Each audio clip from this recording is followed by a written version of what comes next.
मेरे channel piece podcast bye ऋतु खत्री में आपका फिर से स्वागत है। तो आज का टॉपिक है निराशा से आशा तक का सफ़र।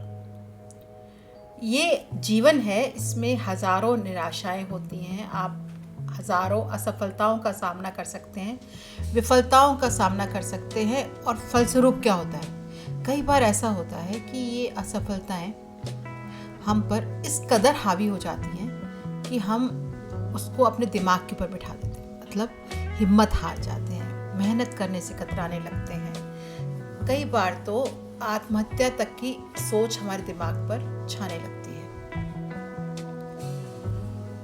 अब ये खाली असफलताएं आपके रोजगार से रिलेटेड नहीं हो सकती हैं। हो सकता है कि आपको प्यार में ही धोखा मिला हो। प्यार का धोखा तो बहुत ही खतरनाक चीज़ होती है। इन परिस्थितियों से उबरना लोगों को बहुत दुष्कर लगता है।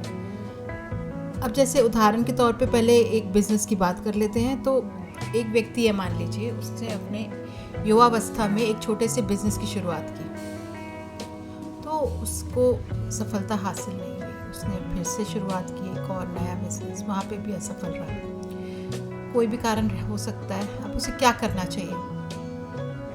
मेरे हिसाब से तो दूसरी असफलता का चेहरा उसको देखना ही नहीं चाहिए था। तो क्योंकि देखिए, कैपिटल जो होता है युवावस्था में, कैपिटल बहुत लिमिटेड होता है। हम बहुत कम पैसे से अपना बिजनेस शुरुआत करते हैं, और अगर वो डूब जाता है तो हम टूट जाते हैं। ठीक है, तो अगर पहला बिजनेस हमारा किसी कारणवश नहीं चला है तो हमें क्या करना है? हमें थोड़ा सा दूर से हमने जो काम किया है, जो भी हमने बिज़नेस स्टार्ट किया था और जो भी उस दौरान हमने अनुभव किया, एक्सपीरियंस रहा हमारा, उससे थोड़ा सा दूर से हमें टोटली डिटैच होकर देखना पड़ेगा।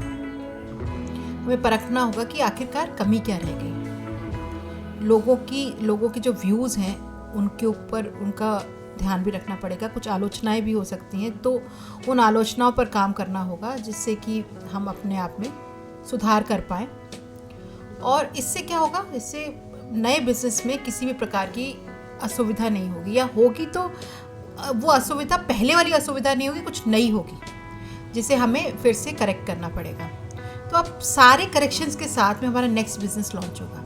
अगर नेक्स्ट में भी हम थोड़ा सा फ्लॉप होते हैं तो उस फ्लॉप होने का कारण हम फिर से तलाशेंगे, और उसमें फिर से हम अपना मन, जो भी हमारी कमी पेशी रह गई है उसमें हम काम करेंगे। नेक्स्ट, इसके बाद जो अगला बिजनेस होगा उसमें कोई करेक्शन की गुंजाइश नहीं होगी, या मान लीजिए कम से कम होगी, और हम सफल होंगे। ऐसा मेरा मानना है। अब एक अन्य उदाहरण ले लीजिए। मान लीजिए कि एक प्रेमी है, अपने प्रेम में विफल हो जाता है।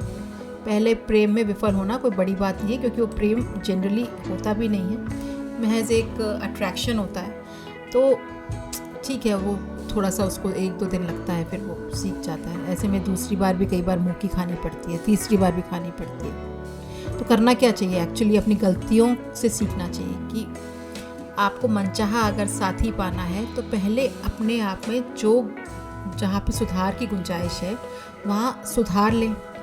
अपना पहले वाले जो भी लोग हैं उनसे मोह भंग रखें, थोड़े से डिसइल्यूजन रहें कि ठीक है, जो हुआ सो हुआ, हम आगे देखेंगे अब। और जो होता है वो ईश्वर की अनुकंपा ही होती है, वो कुछ अच्छा ही रहा होगा जो जिसके कारण उनसे रिश्ता ना हो पाया। तो अपने आपको इस प्रक्रिया के दौरान थोड़ा परखना भी होगा कि कुछ ख़राब आदतें हो सकती हैं जिन्हें हमें उनसे मुक्ति पा लेनी होगी। अब परख कर ही हम कुछ सीख सकते हैं। अब देखिए, समझने वाली बात है, बहुत गहरी बात है कि जीवन बहुत छोटा सा है, और हमें बहुत जल्दी अपनी गलतियों से सीखना होगा, और बहुत जल्दी हमें स्वयं में सुधार भी लाना होगा, ताकि विफलता जैसा शब्द ही हमसे दूर रहे।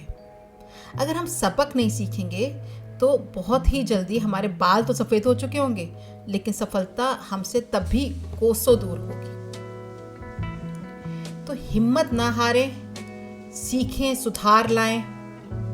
सोसाइटी कई बार सोसाइटी के व्यूज़ भी यहाँ पे बहुत मैटर करते हैं। वो क्या कह रहे हैं, मार्केट क्या कहता है, लोग किस तरह से हैं हमारी ज़िंदगी में, जो लोग हैं क्या हमें उनकी सच में ज़रूरत है, ये सब चीज़ें देखें। और मनचाहा साथी पाने की जहाँ तक बात है तो थोड़ा सा ढूंढेंगे तो ज़रूर मिल जाएगा, और इस बार ऐसा मिलेगा कि वो दोबारा आपको कभी भी छोड़ के नहीं जाएगा। और हाँ, उस रिश्ते को बनाए रखने के लिए आपको हमेशा प्रयासरत रहना होगा। किसी भी प्रकार की कोई लड़ाई झगड़ा है तो उस उम्मीद को ना छोड़ें कि ये रिश्ता बना रहे। अब आज का जो संदेश है उसके ऊपर हम आते हैं। आज का संदेश है कि विफलताएं जो आती हैं वो एक तरह से अच्छा ही होता है। वो हमें सिखा के जाती हैं, हमें मैच्योर करके जाती हैं, हम परिपक्व हो जाते हैं अपने नए स्टेप लेने से पहले। तो उनसे हमें बिल्कुल भी ऐसे निराश नहीं होना चाहिए, उनसे सबक लेना चाहिए, देख परख कर फिर हमें आगे कदम रखने चाहिए ताकि हमें आशातीत सफलता मिल पाए। अन्य शब्दों में, जितना जल्दी हो सकता है स्वयं को पहचानिए और वह करिए जिसके लिए आप बने हैं। आप ज़रूर, जब ईश्वर ने आपको यहाँ इस पृथ्वी पे जन्म दिया है तो ज़रूर किसी अच्छे काम के लिए ही जन्म दिया है। उस चीज़ को पहचानिए और सफलता को अपने समक्ष पाइए। ईश्वर आप पर अपना अनुराग बनाए रखे। आपका दिन शुभ हो।